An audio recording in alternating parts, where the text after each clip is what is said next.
we have to create the right vibe, you know, the energy, and everybody at the organization has to feel so privileged to be here. It's no other way.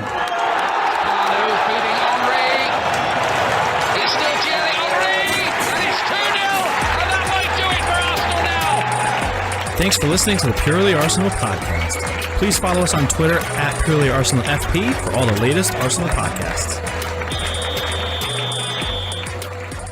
Welcome to another edition of a Purely Arsenal sit-down podcast. We're back, and Michael Harris is back from Arsenal Above All podcast. How we doing, Mike? How you doing, Jack? I thought if Arsenal's coming back into the fold, then I might as well, jump back on. Great to be back, man. It's obviously a pleasure always to speak to you guys about football, you and Neil and James. And thanks for having me back and obviously talking about our wonderful team. Still at the top, still doing business. Yeah, mental, mate. Just to mention, Arsenal Bubble doing massive things. I've seen you on YouTube. I've listened to a few as well. I don't get to barely record my own one, but I do listen to a few of your podcasts. You, Neil, James, Stefan, who I don't know very well, but I listen to him. Yeah, and it's great stuff you do guys do. So it's on YouTube, but it's on Twitter to find the links. Arsenal Above All at Arsenal Above All, but mainly on YouTube, right? It's on all the streams as well. Yeah, it's on there. Yeah, it's on Spotify and stuff like that. So appreciate that. But it was thanks to your inspiration and that man down there, Mr. Shah. His input as well. The legend. Neil going for record podcasts in this calendar year over here. I'll record one with Neil. I'll post it. He's done 6 others already. Have you heard what he's doing? He's doing for comic relief, isn't he? He's going to do a pod, appear on a pod a day for a week. Yeah, Jerry, that'd be amazing. Yeah, that'd be great. Yeah, wait for Neil's own channel. Yeah, exactly. Hey, well, it's quality and quantity. Neil Shah's here with us as well. Neil, how are you? Merry Christmas. Thanks, Jack. I'm good. Good to see you boys back after a little break for something that took place. Now, congratulations to Argentina and Messi. Actually, I was pleased that Messi finally got his pinnacle trophy. But Merry Christmas to you all, and good to be back. Yeah. Purely on a football side, it was a really enjoyable World Cup. Obviously, lots of other stuff to talk about, which we're not going to get into too much today. But there was obviously controversy, and rightly so. But it was a fantastic footballing World Cup. I thought it was really interesting, but just very strange, very very strange moment. And it's from an Arsenal perspective, which is obviously the most important thing. I was very nervous. I didn't really want to talk about this game too much leading up to it. I was very nervous because it was basically like a new season. It basically kind of is. And if you look how teams change from season to season, take Liverpool for example. You look at it and go, oh god, that the break possibly didn't come at a great time for us. But I was really encouraged. I want to get your thoughts on it to see not just the result, but how we played from moment 1 to moment 90, and perhaps not scoring that early goal that was very unlucky not to get told us maybe a little bit more about the team than it would have done if it was just a straightforward, win, which I think if we'd scored that first goal, it would have been, because I don't think West Ham offered nothing. They had a 0.24 XG without the penalty. That's effectively about what Chelsea had when we went to Chelsea. Remember how dominant we were at Chelsea? I mean, we smashed them, didn't we? And that was basically what they had. There was nothing from them, really. But Neil, I want to get, just before we talk about the game, it was a kind of historic day in a way that I didn't really think it was going to be, but we found out sort of throughout the game. Thierry Henry was there reporting, but then obviously Arsene Wenger was there. Just talk to me about the atmosphere after being away for 6 weeks, what it felt like, what was the vibe like, and then obviously when you found out the legend that is Arsene Wenger finally had returned after all these years to his home. What a lovely game for him to come back to, eh? Very different for me because for the first time in a long time, I was in the North Bank of the Emirates, which I haven't been for a while, simply because I always tend to prefer to get the seats near the upper tier of the clock end, so I'm just above the away fans. I just like just being above them. But because tickets have become so difficult to get hold of now, we normally go, there's 3 of us that normally go, and we were all spread out. So one was in the clock end, I was on the north end, one was on the east end, because it's just so crazy to get tickets now. And if we get them, you're basically spread apart. So I got the luck of the draw with the North Bank, and it's the first time I've been to a game for years where I've stood for the whole match. Didn't sit down once because they're all standing there. And I don't know if you saw at the beginning, there was that big flag saying North London is red. I was right underneath that. So that's where I was sitting, just kind of behind the goal. So it was a really good atmosphere. It was standing. It was nice because they are thinking of bringing that back in to the stadiums. And it really does energise you that much more. It's bizarre. You wouldn't think it does. But by sitting down, I think it takes a little bit away from your energy levels when you're standing up. I suppose that's why singers tend to stand when they sing, so they get more, I don't know, out of their voice or whatever it is. But it just seemed like a different kettle of fish. And my God, the atmosphere just as it was when we left off. The same thing again. Everyone was in good voice, all singing, all cheering, going mental. You know, we could hear even the Ashburton Army, which is on the opposite side, still hear them. You get the drums going on. But yeah, that moment when, just before I talk about that, even when we went 1-0 down, straight away the crowd got behind the team, straight away. You know, this is the difference. This is the key difference. We've mentioned it in previous pods, but the key difference is when we used to go 1-0 down before or 2-0 down, the crowd would turn on our own players. Now they get behind the players. Doesn't matter even if it's a fault by one of our players. Get behind even that particular player, start singing their name. And yeah, it was great. But when we took that lead, and then all of a sudden Wenger's thing came up on the big screen. Oh man. It's so interesting how they kept it so quiet, and maybe that I think Arteta alluded to that's how he wanted it, right? Yeah, you mentioned that when we were off on the WhatsApp group, and I think you got something there, Jack. I think you're right. But I like that. That was great. It was a complete shock because it just heightened the moment by doing it that way, and everyone, Wenger's here. It's Wenger. It's Wenger. Everyone around, and then everyone started singing. There's only one else. It was great. It was so emotional. I can't tell you. It's making me kind of choke up now. But, you know, the man deserves the greatest of respect, not just from Arsenal fans, but I think from footballing fans. If you're a true football fan, you have to respect what he is. And even as he comes across now, if you guys listen to more stuff than I do, but when you hear him just talk about life in general, as well as football, he's just such a classy guy. And he deserves every accolade that you can throw at the man. And I'm so pleased he's returned because I know there was a little bit of distaste, a little bit of needles when he left. I don't think he wanted to go. He felt that he was more encouraged to go rather than it be of his own kind of volition. And I think it was hard for him to come back, but he's come back, I think, at the right time. I think very poignant. I think he's come back at the season that we're going to win it. I think it's great.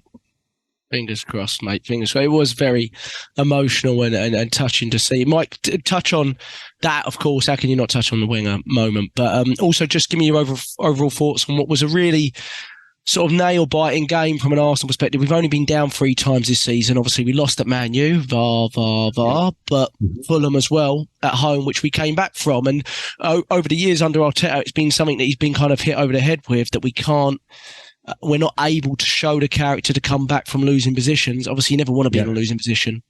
But just your overall thoughts on it, Mike, and Wenger, of course. Yeah, it's funny with the whole Wenger situation. I was watching it, obviously, at home and watching it with the wife. And my wife works at Arsenal, and she's been ill for the last couple of weeks, and we both have. And she couldn't go. And we had the game on, and I think after about 15 minutes, I think they just popped Arsene Wenger just popped his image on the screen, and we both looked at each other. You know, what's he doing there? And there was this like literally like electric shock of, oh my God, all these like ramifications of everything. Actually, it's him.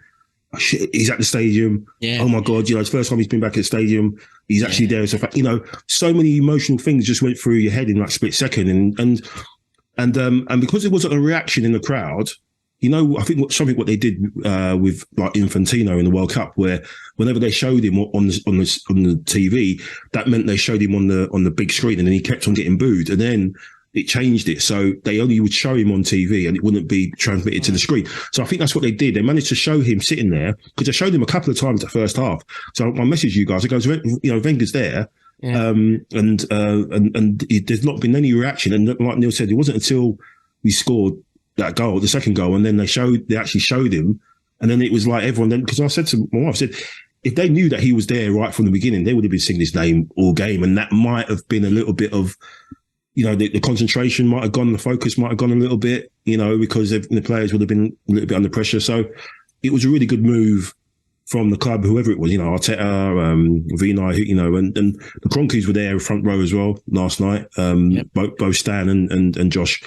So it seemed like they all worked on this, and it was great to see him there. It was just, it must have been really weird because he didn't look comfortable at all. He didn't look like he was happy to be there, to be honest. He looked like he was really uncomfortable. His wife was there with him, and because that must have been the first time he's gone. An Arsenal game's gone on, men's senior game's gone on, and he's not had anything to. He's not been sitting down there. It's like he was kept on looking down on that seat, thinking that's my seat. I should be sitting down there. So that was just surreal. It's just amazing, and the fact that two Hayden kids scored as well. I'm sure when Eddie scored, you saw the smile on his face. He's the one that gave him his debut. But yeah, it was just magical. It was just great to see him back there, and hopefully they should just, they'd end up hurry up and name the stadium after him, or this Emirates Stadium, just name it after him and get it all over and done with. But on the game, a little bit of rust. It looked like we were reverting back to the little overpassing a bit. We tried to be a little bit too cute. The times when we should have pulled the trigger, we didn't. It was an extra pass, and then it would just go out to Tierney, and he'd just cross it, and then Fabianski or whoever, or Dawson would just head it away. So yeah, it looked a little bit rusty. They weren't really using, hitting Eddie as quickly as he could have. And I think they were just worried. I think with what West Ham were doing, they were pretty clued up to what they were doing. They were just hitting diagonals over to what's his name? Jared Bowen, on the right. Jared Bowen, just hitting them over to him, and just getting in the foot race with Tierney and a lot of their joy, and obviously the situation, the penalty came from there, and it looked like we fell into a trap where we were a little bit worried. We don't want to overcompensate because Antonio, those three, Antonio, Benrahma and Bowen, they just sort of had us a little bit, thinking, the other way a little bit. But we still dominated the possession of the ball. We literally all the stats, like you said, were all in our favour, shots, passes, what have you. It was just a little bit of blowing the cobwebs out, I think, a little bit. We totally dominated that game.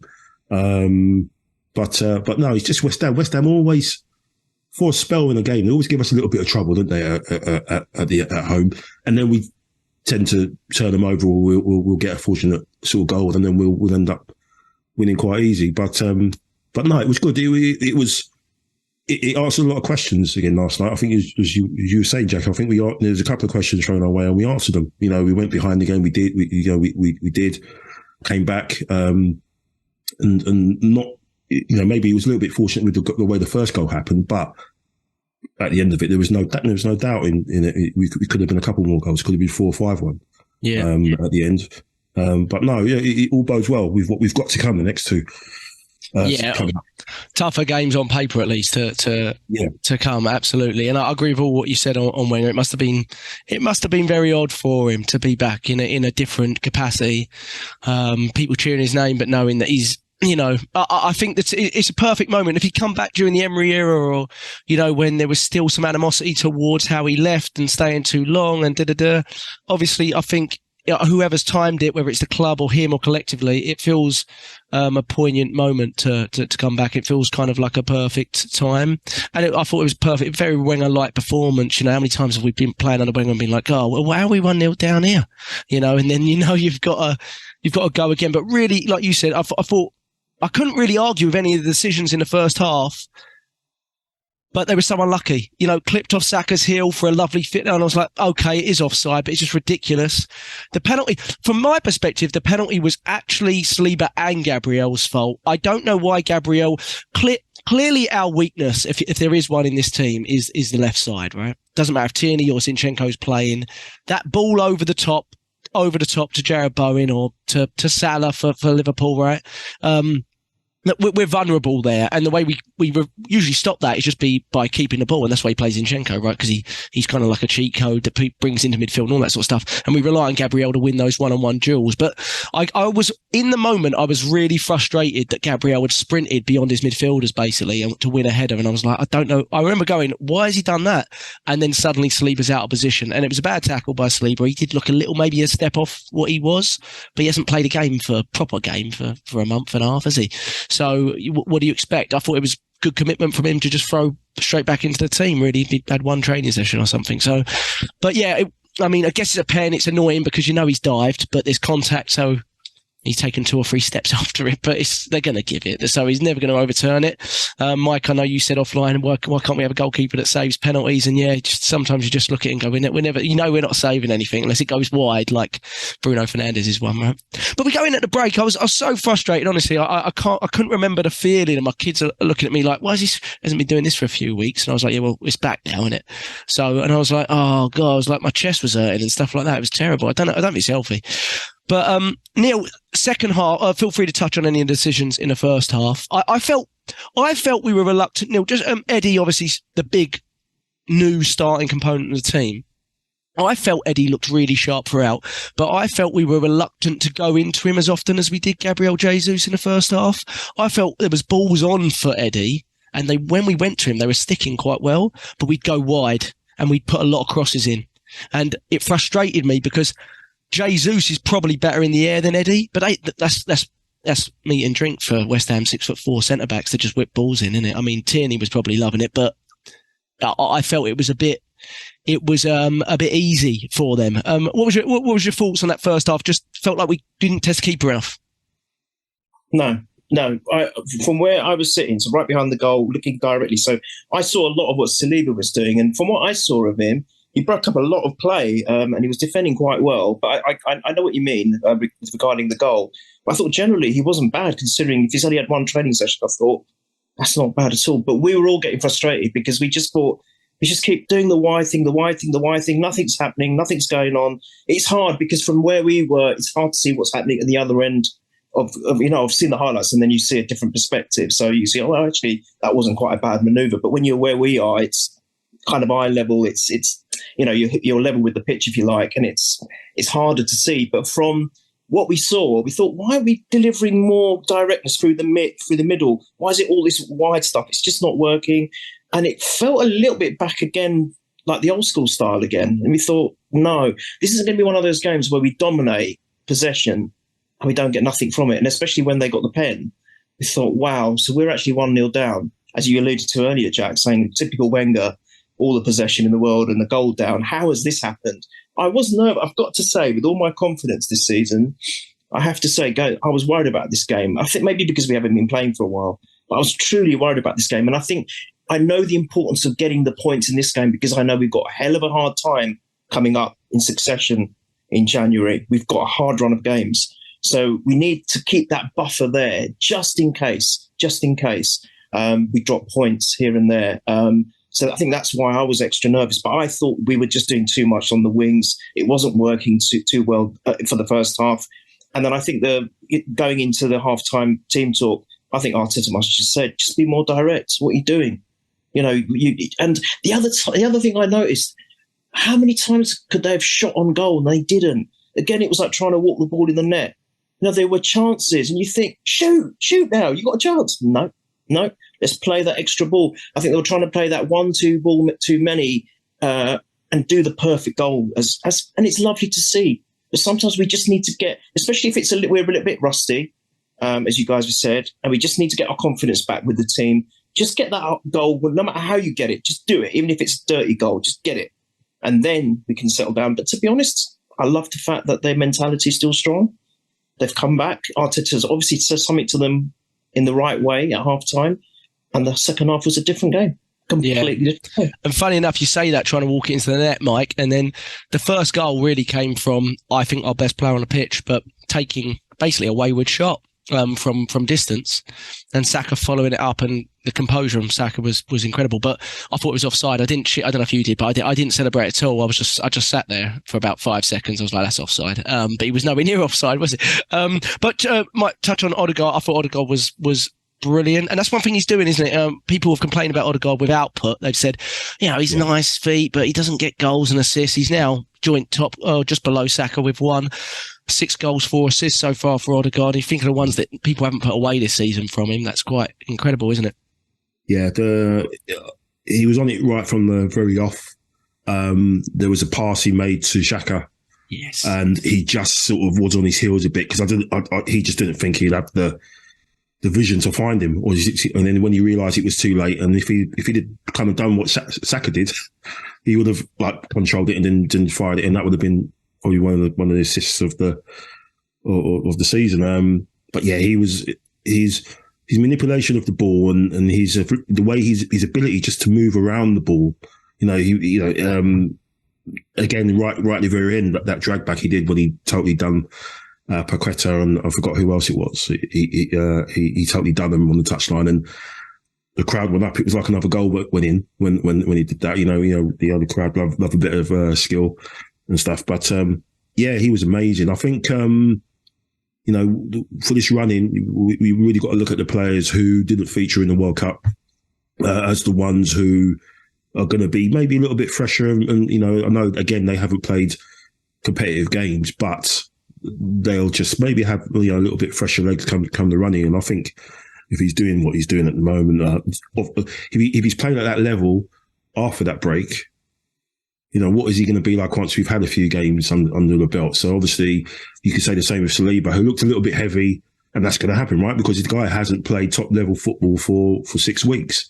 He's been doing training where you've got to go at, certain points, 80%, 70%, because you don't want to injure the top guys, because obviously it's a tournament football. So he's got obviously 2 big games coming up, so hopefully on the other side of that, he'll be back to that sharpness. And everybody else will. So the way he played, some of the passes he was making last night, and the fact that he's confident enough to be taking shots on the edge of the box and things like that, which again Neil touched on, just shoot. We weren't, he wasn't doing that last season at all. Odegaard, the amount of times he just shirked responsibility, and he's doing that. I think we go back to the first game, Palace.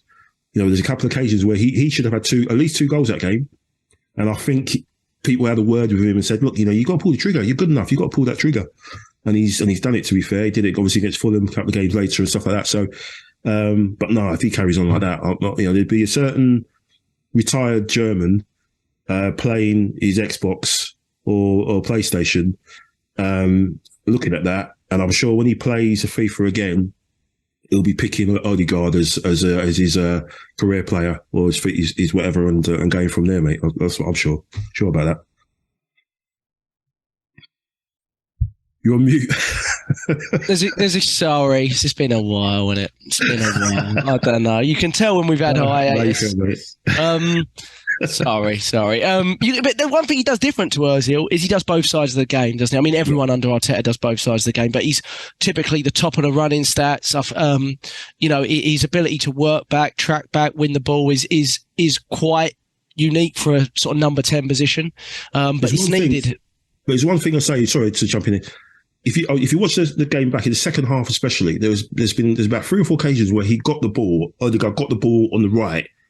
And the pace that he's running at West Ham defence is like, bloody hell, and he's really going. He's not, loitering and trying to.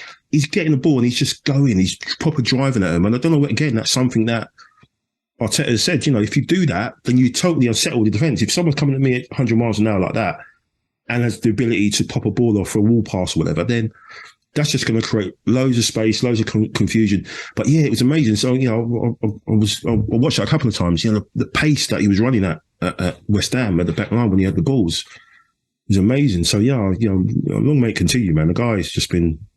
He was phenomenal, absolutely phenomenal yesterday. Yeah, 30 million bargain at this point. But he's looked like followed on where he left off. Obviously, scored the 2 goals, didn't he, at Wolves last game before the break, and he just followed on from there, right? Obviously, I think Arteta alluded at the end to him just being unbelievable in Dubai, right? He was just like he was leading by example, clearly so fresh, but like giving absolutely everything in every training session. He does seem like that. He's got this very, very unique kind of character where he wants to carry the team. And the captains, for a lot of people talk about Xhaka being a captain, but he really leads by example. Odegaard, maybe not the most vocal, but technically just unreal. I start to liken him a little bit more to Sadi Cazorla, but he kind of reminds me of that player that can filter deep and move into different positions. And he comes off a lot later than a lot of number 10s do. Even if you watch like De Bruyne and people like that, if they're winning games, they'll hurl off De Bruyne at 60, 70th minute. We don't do that with Odegaard because he just works so hard for the team. And if Fabio Vieira's coming in for him, he's got to do both ways. And I love Fabio Vieira. I think he's going to be fantastic, but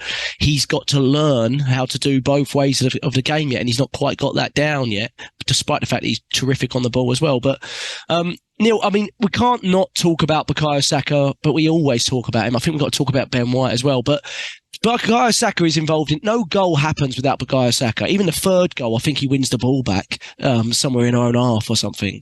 And then the move starts. I mean, the guy, I don't really know much more that I could say about him. The best sort of compliment I could give to him is if they were to vote for the PFA Player of the Year award right now, I'd be stunned if he wasn't in the top 3. I'd be stunned. I mean, I don't know who's ahead of him. Haaland? Maybe Haaland's ahead of him. Maybe you could argue that. No one else is, though. Who else is ahead of him? I don't know. Maybe if it is, it's another Arsenal player. But Neil, we're the only team in the league with 4 players with over 5 goals in the Premier League this season. So while Haaland's got 64 goals, they haven't got the collective 5 or whatever. So, but for the second goal, Declan Rice, the future, of England and Arsenal apparently. I can't stand that one. But he bodies Declan Rice. He's a foot smaller than him. Brilliant. He bodies him. I was off my chair at that point. That was 10 seconds before the goal. Yeah, he's only 5'8". He's so strong. But talk about the second goal, Neil. I got Van Persie vibes against Barcelona, Pires versus Tottenham away in the 5-4. Do you remember that one where he stopped? All of that. But if you watch it, everyone says goalkeeper's terrible. But he's so quick. He's so quick, Neil. I don't know what you can do. Can't do anything. He's lightning quick. Yeah. We keep talking about how he's getting better each game, getting better, but game by game. We just got everything he does is fantastic. The fact that he was playing at the World Cup as well. And you know what was nice to hear from Arteta? He said they actually all wanted to come back early. That's how keen they were to get back into the stride, getting back into the club and just doing what's right for the club. Oh, that is the most encouraging thing you can hear. None of them wanted rest. He said, no, let's go for it. I bet you if Jesus hadn't been injured, he'd be the same as well. Yeah. And that says a lot about Arteta and what he's built at this club. How he's got all the players, motivated to be able to say, I don't want to break. Let's do it. Let's go and win this league, But he's super quick. I mean, he's got skills. He's got everything. He's got the pace. But, you're right. Everyone was saying that goalkeeper should never be beaten there at the near post like that. But I didn't, again, at the game, it's hard to tell. But when I got back and I looked at the replays on Twitter or the TV, I thought, God, that was so fast. I don't think the goalkeeper wasn't in error. I don't think. This is a layman man's talking. I don't think the goalkeeper didn't have time to set himself. I think so fast. How can you save it? And it was such an acute angle, and it was such a small area, and it was pinpoint. I don't think there was many goalkeepers in the world that could have saved that, if any. No, he's definitely meant it. He's definitely not meant to cross it or anything like that. He's meant to. No, it wasn't a cross. No, it was not a cross. But the build up to it again, it's other players involved, and this is the lovely thing that all right, we might not have one player scoring all the goals, but what we have got is a collective. Of players. If they're not scoring, they're all chipping in. I still keep hearing things about Jesus. Yeah, but he's only scored 4 or 5 goals. But it's what he does. The guy I was standing next to at the game. Yeah, but Jesus hasn't scored many goals. But he does everything else. What? That's why we're top of the league. We always wonder at Liverpool in the last few years, Liverpool's the number of goals they've scored. Man City goes without saying how many goals they've scored. But we're only a +2 difference now behind City. And they've got Leeds away. And I'm telling you something, Leeds are going to give them a game. They play like they did against us, they will. Let's hope they do play like they did against us, at least for the second half. It doesn't matter that we haven't got prolific scorers, scoring to 10s and 20s at the moment. But we've still got a good goal difference. And we've got, as you said earlier, we've got so many players that can do it. All our front three again scored yesterday. Yeah. All of them. Yeah, lovely to see. And Perfect. the biggest one, maybe for the confidence, Mike, is someone that I've been hypercritical of in the past. Though I was very complimentary of him last season, but I thought Eddie was really great, and he was the best goal of the game, best finish of the game, best move of the game. Where you're at, Mike? Because it's a huge blow losing Gabriel Jesus. That's no slight on Eddie. It just is a huge blow. But Eddie, he's a different type of player, but he started off really well into this run of games, isn't he? Yeah, I mean, he did really. I thought he did really well first half. There was a couple of times where he held the ball up and he laid it off, showed a bit of strength. He was backing into defenders, laying the ball off, and he was getting appreciation from the crowd. You could hear that they were appreciating the work that he was doing. The thing with Eddie, that we know he's confident. He had that podcast, and he was saying he just wants to play. He's got belief in his ability, which is great. He scores goals. I think that's his 11th goal in 11 starts, which what other Premier League striker has got figures like that apart from outside of Haaland and Salah and Kane? So you've got to put respect on the guy's name. Again, it's another, because he's from the academy maybe, and he's not been bought, and he hasn't got any sort of fanfare or hype around him. People are talking about him like that. But I not to be too dramatic about it, and I know we keep things, on the level, on this pod, which is why it's so great. But that goal could be the most important goal that he might score in his career, and for us this season, in terms of what it brings, in terms of the confidence for him and the belief to go on. He hasn't scored a tap in. He hasn't scored a one off his arse or off his shoulder, whatever, or his stomach. He's proper felt the defender where he is. He's rolled him, and then he's slotted it right in the side netting. In front of the North Bank, to finish off a seal of 3 points in the London derby. He saw his celebration. He was saying, "I'm here. I'm here. I'm not going anywhere." So and he was doing that because he's doing that to the people who he knows. His people been on Twitter and social media saying stuff about him and stuff like that, and he's saying to them, "I'm here. I'm not going anywhere. I'm doing what I'm doing." And another thing, you need to see the celebrations of the other players. There's pictures of him celebrating that goal, and every player you can see, it's a couple of shots, every single player that's running towards him has got a massive smile on his face, because they want this guy to do well. They see what he does in training, and they want him to do well. So hopefully, touching on what happened in the first half, where maybe they're not having that confidence in him yet, and giving him the ball in the situation, they will say now, look, we've got to trust him. And when those players come together, you can hear a couple of the players saying, Eddie, what the fans do. So there's that team spirit, Neil saying that brotherhood there, that they're backing this guy, they're behind him. So I think that goal could be so important for him going forward, man, because I don't think Jesus is coming back anytime soon. So they're probably looking end of March, maybe, stuff like that. So we've got to back him. We've got to hopefully, touch wood, he stays fit, and just keep feeding him, just getting the ball to him in the box, because he's probably the best finisher we've got in the club. Yeah, some people liken him to like a mild young version of Wright I was seeing yesterday, and obviously I think that's very high praise. And he's got ways to go for that. But it was definitely a Wright-like finish. I mean, snapped it head down, knew where the goal was, didn't even have to look up. Lovely little roll of the defender. Again, Odegaard's played a ball that he knows what to do. He's played a ball where he's told him what to do with it by the weight of the pass and everything. People, you'd be seeing that for about 5 years if Ozil would play that pass. Honestly, it's the weight of it. Again, you can't forget about Ben White's little dink of trickery before that moment, but which was lovely. Oh, I wonder, do you think we need to play any different with Eddie, Mike? Because his hold-up plays improved so much, and it's credit to Arteta as a coach, but it's not to the level of Gabriel Jesus. I mean, Gabriel Jesus is basically, he would hold the ball up and then beat 2 or 3, and Eddie's not quite at that level yet. Maybe he will be in time.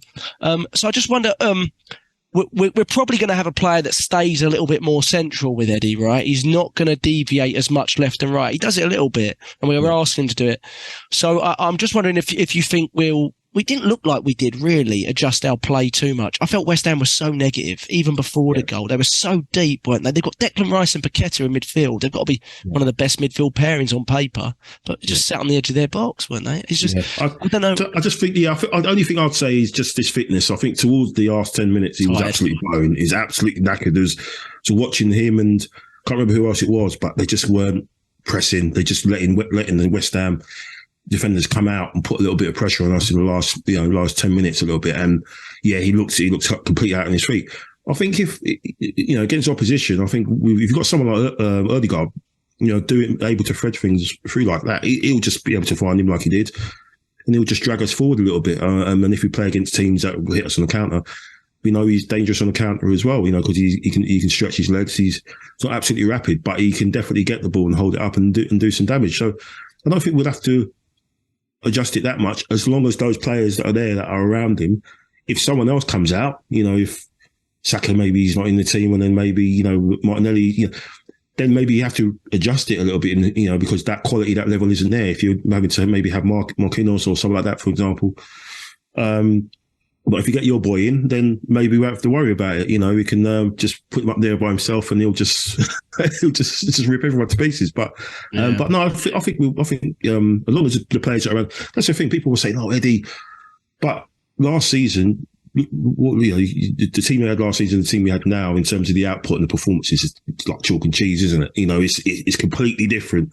So he's been plugged in to a team that's got, that have been doing, 7 out of 10 performances, 7 out of, on average for the 14, 15 games so far this season. So as long as they're all around him, I think we'll be fine. We don't have to adjust too much, not at all. And unlike Jesus, who maybe didn't need a goal, he hadn't scored in 10 or 11, you do feel that might be quite critical for Eddie's confidence, especially early on in his, run of games, to get that goal. He doesn't need to get one every game necessarily, but hopefully if he can come out of this with, close to the record that he's on at the moment from starts, then we'll still be at the top of the league, won't we? But there's tougher tests to come, but I thought it was a really terrific start for him, because people have been questioning him even in pre-season, right? But pre-season's so hard to judge in middle of the season. You don't really know what you're dealing with, and it's a haphazard team and all that sort of stuff. Neil, Ben White, I felt Ben White found the game so easy that in the last 20 minutes he was basically showboating. I don't know if you remember, there was a few points in where he was just like, he wasn't going anywhere. He was just holding off the West Ham player till they gave him a free kick. But He's so good, Ben White, and obviously there's been some controversy about him with the England setup and I'm expecting deep down Ben White couldn't believe that Harry Maguire was starting instead of him, but and when you watch him, it's just ridiculous. Today Luke Shaw started at centre back instead of Harry Maguire. That's what you're dealing with Gareth Southgate. What can you say? But Neil, I thought it would maybe something we don't touch on much when it's such an attacking performance. But Ben Wright's really got that right back position on lockdown, and some people are now saying, well, is he a right back that can play centre back rather than a centre back that can play right back? And that's credit to him, isn't it? Really? Absolutely, he can do both, I think. But he's taken that position with aplomb. Just means that Tomiyasu is, he's pushed aside a little bit, because I think Tomiyasu's a good player in his own right at that position. So again, another nice headache. I'll say headache, but I always call it a nice headache, that we've got options. Defensively, we are sound. We are so sound. We can mix and match. Michael, you've mentioned it before.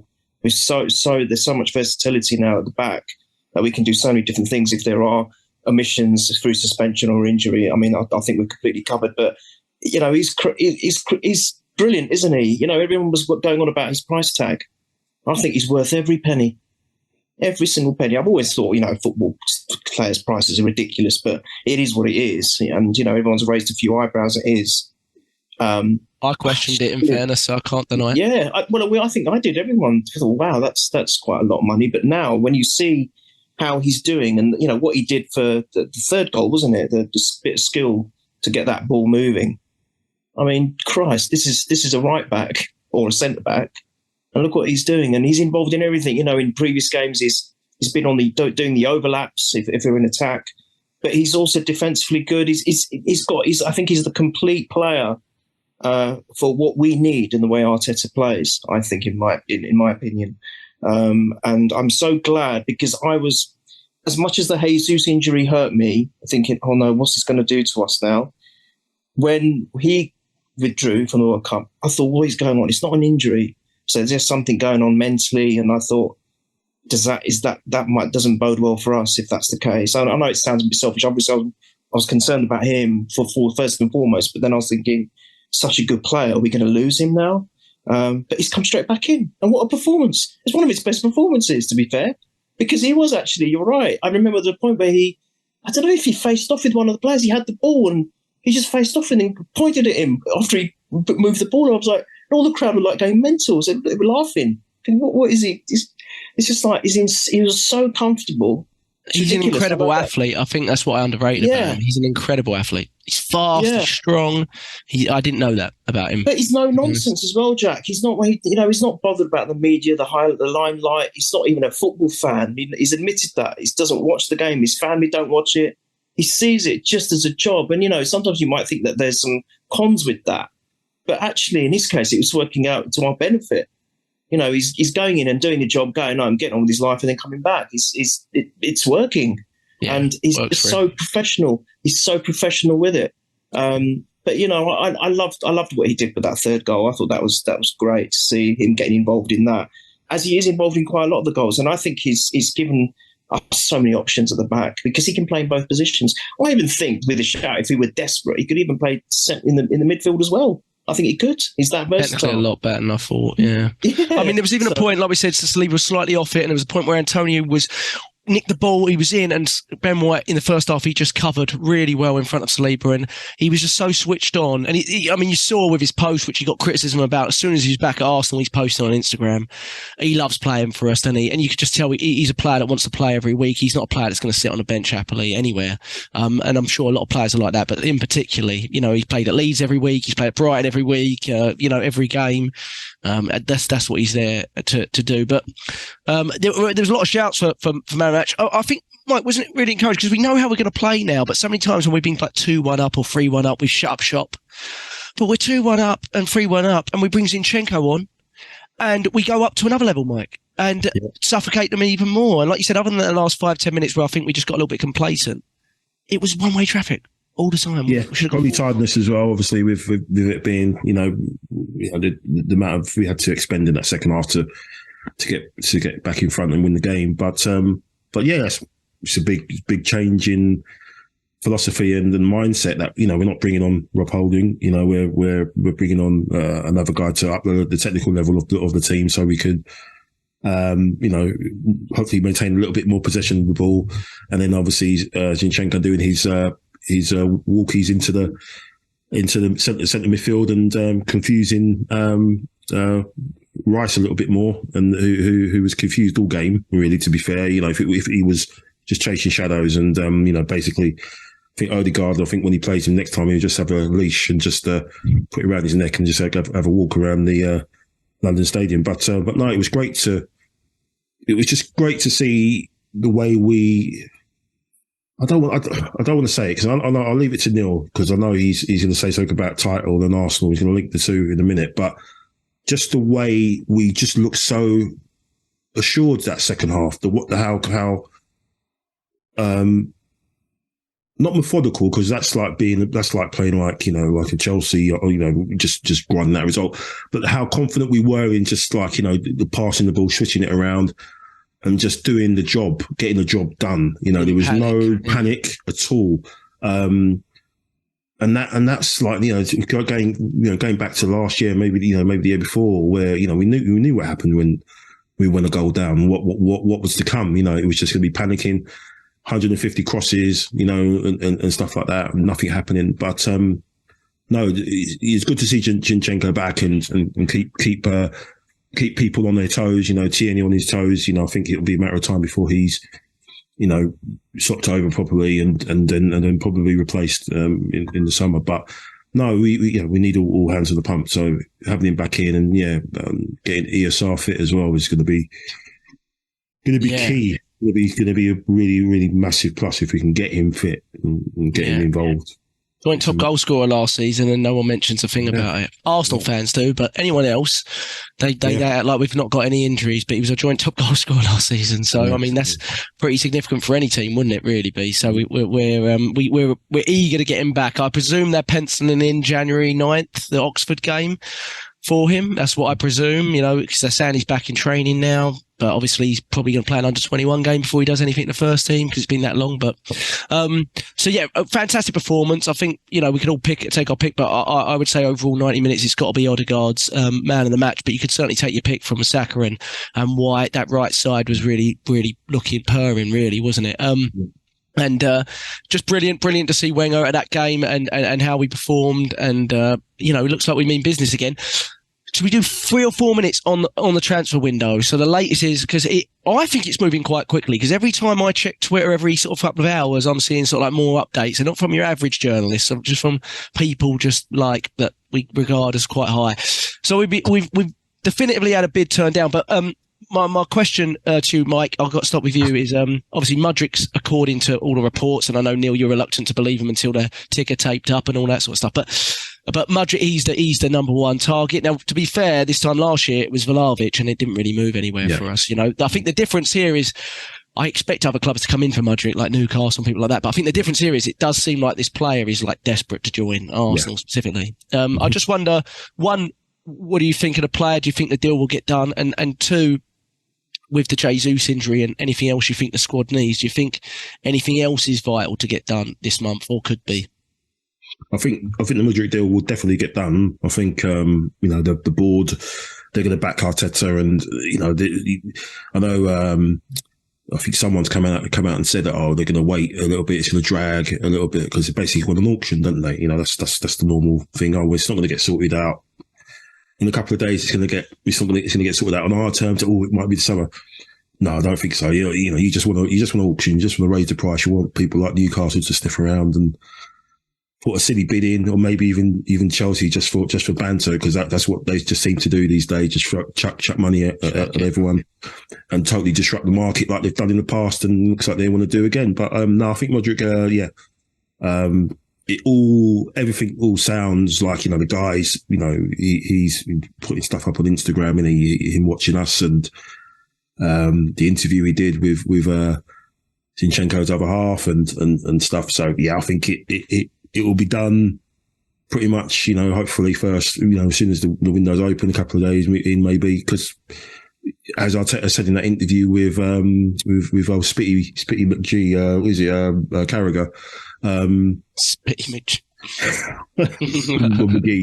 McGee, he basically said January's unprecedented. So in terms of the games, that are going to be coming, it's going to be insane. So you need to get bodies in. Well, what's the point in waiting to the end of the month? Last minute, transfer deadline day, Sky Sports special, and have him come in then. No, get him in as soon as you can.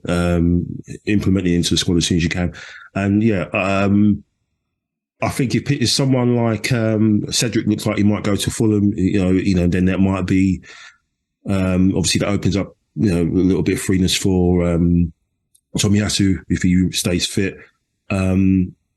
Centre mid, they still keep talking about Tielemans, isn't it? But you made a great shout in the chat about ESR, which probably you might mention later in terms of that, because I think that'd be a brilliant shout, because then we wouldn't need to worry about that side of things, and then maybe we can invest in somewhere else. But I'd say Mudryk is probably the one, that would definitely get over the line.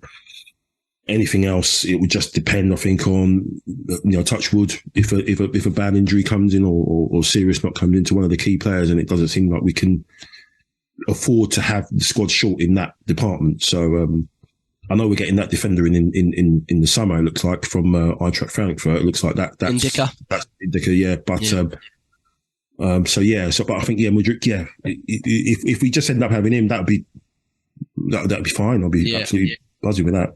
Absolutely. And you've already seen the obviously post-World Cup markets are usually crazy anyway, but now it's post-World Cup January markets, so it's a bit weird to judge. But already there's movement, right? Chelsea are signing people they've never heard of.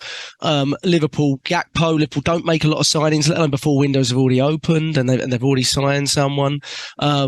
So it feels like the market is moving already, Neil. So that makes you think that, it's more likely deals will get done. And Arteta's been very, very vocal about deals getting done and trying to do deals early and all that sort of stuff. And so I do sense that if we're going to do something, we're not going to let it drag out too much. Do you, like Mike said, that's the one. Do you think we look at the short-term market in the striker position? I personally find it really difficult to believe we're going to sign a centre mid after, in the summer, El Neni and Partey were both injured and we still didn't do it. So, I find it now they're both fit, touch wood. I'm going, I can't see it, unless it's someone to replace El Neni in 5 months' time that we bring in early or something like that. But Neil, what do you think? Is it that one player that we put all in on? I think so. I think the all stops on him. Is from what we've seen, from what the clips you showed us on the group chats. Guy looks absolutely devastating. He's great friends with Zinchenko. We know how much Zinchenko already feels about the club. He's probably giving him all the encouragement, all the good vibes to come. I think they're just going to all stops to get this lad in. And if he's liking our wins on his social media, I mean, that's a good sign that he definitely wants to come to Arsenal. And let's hope we don't get a bidding war with stupid clubs just doing it for banter, as Michael alluded to. It's just ridiculous. Newcastle will be reported as interest. Just leave us alone. Let us get on with it. Newcastle can get any player they want in the world when their time comes. Leave us alone. Let us have our moment, and I'll be happy with that if it's just that one. I have always said, as you know, that I think we do. I am a little bit concerned about the midfield position, but from what you were saying about Smith Rowe earlier, that is a good shout. So we might not even need to do that, and it keeps everyone else in their same positions, because why break something that isn't? Why fix something that isn't broken? So Eddie's all right. It's only one game. I know. He's still got to prove that he can do it on a more consistent level. But like you guys said, that goal was so important for him. He manufactured it. It wasn't a tap-in. He manufactured the goal. And that being the case, surely that's heaped so much confidence on the guy. And you can't say it's because, we're winning the game comfortably and, we were 5-0 up. It's not that. It was 2-1. 2-1, even if we're controlling, it's still delicate. It's still fragile. They could get another penalty and, the points are dropped. So it was still an important goal and he manufactured it. So I want to try. I want to do, James has done good. James has backed him from the start. And I want to start doing the same. Yes. And I want to have faith, put my faith in him. And, let's hope that while Jesus isn't around, that he does the business. So not so much striker, maybe midfielder, but maybe not. But Mudryk for me, yeah. Just go. Unbelievable. And let me just quickly say before I forget, I just want to say a little shout out to Partey, because I thought his recovery against Mr. Rice again was fantastic for one of the goals. I can't remember, was it the first goal? I can't remember which one it was, but the recovery tackle against Declan Rice. Declan Rice just got smashed by every player. Yeah, but everyone was raving about him and said he's the next big thing. Well, he's going to come to Arsenal, and I'm like, I don't know. I think you could find someone that is not English for half the price that is better than Declan Rice. In my opinion, when I watch Declan Rice, I think he's going to cost 70 million, and you could look, even over at Brighton and get someone for half of that. And that is probably technically better and provide more for us from that position. He's an English English player. Fans love that type of player. Runs all day, kicks you, but. I don't know. For me, I don't see the technical quality to the level that we would want. So I hope we don't do that. I hope we don't start going down the expensive, highly regarded English route. I don't regard White as one of those, because everyone was like, oh, M. White, who's he play for? That kind of stuff, right? But if you look at City, I think their biggest mistakes of when they've gone down that route, other than with Sterling, but recently, Grealish, Calvin Phillips, I don't know. For me, I don't know if they're going to really. You think they're going to start for City in title winning sides? I don't think they will. I don't think they will personally. So let's see. And they can afford to do that. We can't afford to do that. It has to be the right player for the right price and all that sort of stuff. But should we do predictions for Brighton? They look really good, Brighton. We have a tricky time, a little bit of a bogey team for us, and it's away. It's a tough game. I think Caicedo is out, I want to say. Fifth yellow card. So maybe that helps a little bit, but I don't know. Their new coach is doing, and they're doing really good against big sides as well, aren't they? Under their new coach. So, Mike, let's do predictions and first goal scorer for Brighton on Saturday. Yeah, it'll be tight. I think 2-1. I'll go 2-1. I'll still win it 2-1. And I'll go Odegaard, I think, first goal. Ooh, Odegaard, love it. Neil, predictions first scorer? I normally don't copy, but I will. I think 2-1 as well. I'm going to go with Saka. I'm going to go Saka and Eddie. Saka and Eddie. Yeah, we don't have much rotational options for this. Maybe Zinchenko comes in and that is about it. Maybe. Well, he's got to score his first goal for us, as good as he's been. So, you know. Yeah. Oh, yeah. True. I'll go. I think it's going to be a very tough game, but I'll go 1-0. They smashed Southampton, didn't they, in the week? They did, I think. Yeah. I'll go 1-0. 1-0 Arsenal. Martinelli. 1-0 Arsenal, Martinelli. I'll go that. So take that all day. Yeah, we'll take all of those results, all of them, please. But fantastic. This was our 100th episode. Yes. Since the relaunch-ish. I wanted to say it a bit more at the start, completely forgot. Since we sort of started posting on different mediums, YouTube, stuff Congratulations. Like that. And I don't know, I feel like we've done about 1,000 of these, but I think it's 100 since then. That was what Anthony was telling me. Arteta's Boys Hammer Moyes is what we're going to call it. And Mike, when I'm subscribed. I've not seen a post-game one for you yet. You got one coming up? No. Yeah, just obviously a bit mental here. May do one just before the Brighton game. If not, it'll be after that, and it will just encompass everything else. But because obviously so many games now, it's going to be quite tricky. But no, it would be great to have James on, obviously, for the 100th one as well. Obviously, he's all right. He's not feeling well, so hopefully he get better, mate. But yeah, look at this 100th game, 100th pod. Sorry, top at Christmas, top for the New Year as well. We start 2023 with Wenger as well, regardless of whatever happens at the weekend. Fantastic, isn't it? Yeah. I think we can all say obviously up the Arsenal, but also up the Leeds, because Leeds play City and then they play Newcastle. So go on the Leeds, come on, dirty Leeds. Go on the Leeds. I'm going to buy a Leeds shirt just for a week and then throw it in the bin. But I saw that and I was like, okay, all right, brilliant. Jesse Marsh, what you got for me, then? Let's see they better show up like they did against us. That's all I'll say. They look like they were on something when they were against us. I couldn't believe it. Probably the hardest game we've had all season, in fairness. I know we lost to United, but that was back to the wall for about 45 minutes for us. And that was not familiar. But boys, thank you so much. I think I kept it around an hour, which is incredible for me, to be honest, because I'm shocking at that. So keep it. Follow Arsenal above all on Twitter and on YouTube. Just subscribe to it. I'm subscribed.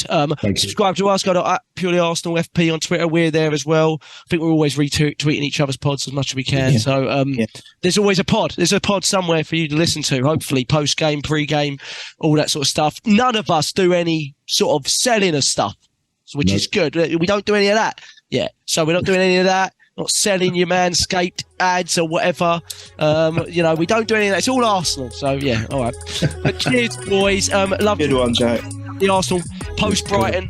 We'll be back. Come on, boys. Come on, top of the league.